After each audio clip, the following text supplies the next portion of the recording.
Kalau chop itu harus diapain, coach? Apakah harus ditempel aja, ditaruh? Apakah harus dipatok kayak setengah smash? Apakah harus di-slash ke kiri? Apakah harus di-slash ke kanan? Nah, tentunya gue bakal kupas lengkap di video ini.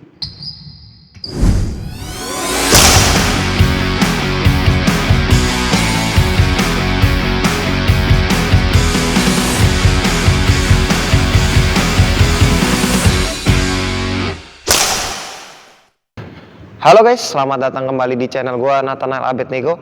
Dan hari ini gue mau tutorial salah satu pukulan basic yang sangat berguna banget pada saat kalian bermain bulu tangkis, yaitu pukulan chop. Kalau di video kemarin gue udah kasih tahu kalian mengenai pukulan smash, pukulan lob, dan gue juga udah kasih tahu perbedaan antara pukulan lob, smash, dan chop. Hari ini gue mau ngetutor nih gimana caranya kita melakukan pukulan chop, lebih terutamanya basic chop. Banyak banget nih dari teman-teman yang masih bingung dan masih suka nanya di YouTube channel gua. Kalau chop itu harus diapain, coach? Apakah harus ditempel aja, ditaruh? Apakah harus dipatok kayak setengah smash? Apakah harus di-slash ke kiri? Apakah harus di-slash ke kanan? Nah, tentunya gua bakal kupas lengkap di video ini. Jadi, secara teori chop itu adalah segala pukulan atas ke depan net atau yang membuat lawan lari dan ngambil footwork kayak gini nih ke depan. Untuk chop sendiri dia bisa di slash, dia bisa dipatok, atau dia bisa ditempel. Semuanya itu chop. Mau pakai teknik yang manapun, mau pakai teknik kipas, teknik bacok yang sering kalian dengar, teknik tempel taruh, ataupun teknik patok, selama dia bolanya jatuhnya ke depan dan tidak kencang, itu namanya chop. Bolanya dibuat agak lambai supaya lawan itu lari ke depan ngambil bola. Jadi dari kesimpulannya, kalau kalian lihat teorinya, kalian udah paham nih chop itu gunanya kira-kira buat apa. Gunanya bisa macam-macam ya. Jadi gunanya bisa buat ngerombak lawan. Jadi kalau lawan defense-nya kuat, kita ajak lari dulu ke depan, terus bisa di lob ke belakang, dicop lagi ke depan. Begitu posisinya hancur atau tidak enak, baru kalian smash. Atau bisa juga buat menipu musuh. Jadi ada juga yang namanya fake chop. Jadi kalau kalian udah smash terus, gaya kita dengan basic smash-nya sama begini terus nanti setelah berapa kali smash kita chop. Ya, kira-kira kegunaannya seperti itu teman-teman.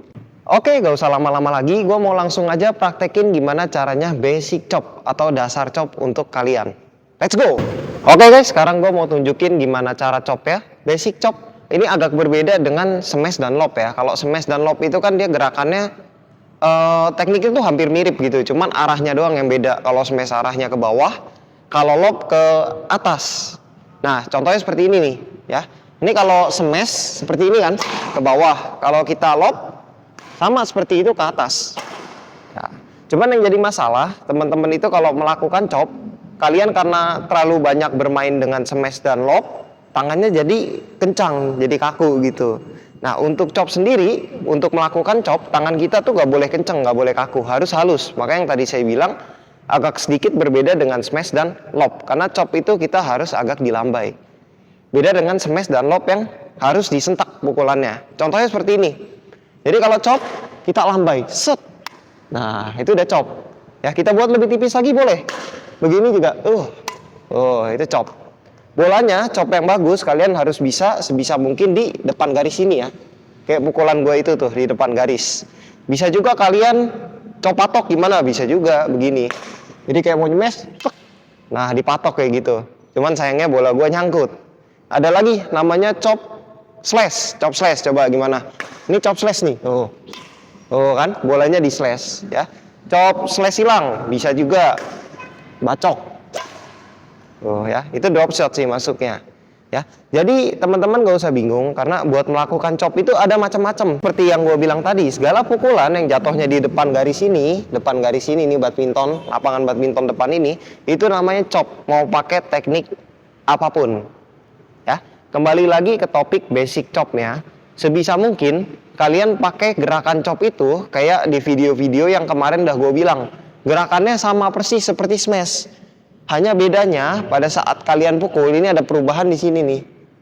Ya, pada saat kalian pukul ada perubahan di sini nih. Ya, dia lebih lambai supaya chopnya bisa halus. Ya, coba kita kasih contoh lagi biar teman-teman lebih paham tuh, halus. Ya kan lagi. Tuh halus. Nah, yang terjadi teman-teman kalau melakukan chop itu suka begini, ya. Ke bawah kencengnya. Di situ kira-kira letak permasalahannya. Dan untuk ngalusin pukulannya, kalau kita slow motion itu lebih menggunakan ini nih. Ya, tetap pergelangan. Cuman bedanya dengan smash dan lob, kalau smash dan lob kan kita sangat fokus di pergelangan. Kalau di chop, dia pergelangan dan lengan ini agak ikut nih, nah gitu, agak ikut. Ya, contoh lagi ya, kalian lihat gerakannya. Ini saya smash. Ya, tuh hit point di sini. Sekarang saya chop. Kan ya, agak ngelambai. Bedanya kira-kira di situ, teman-teman. Buat posisinya sendiri, chop itu bisa dilakukan di belakang kepala, depan kepala, kanan kepala, kiri kepala. Jadi untuk jangkauannya lebih fleksibel daripada smash. Kalau smash kan dia supaya mau bagus harus di depan kepala.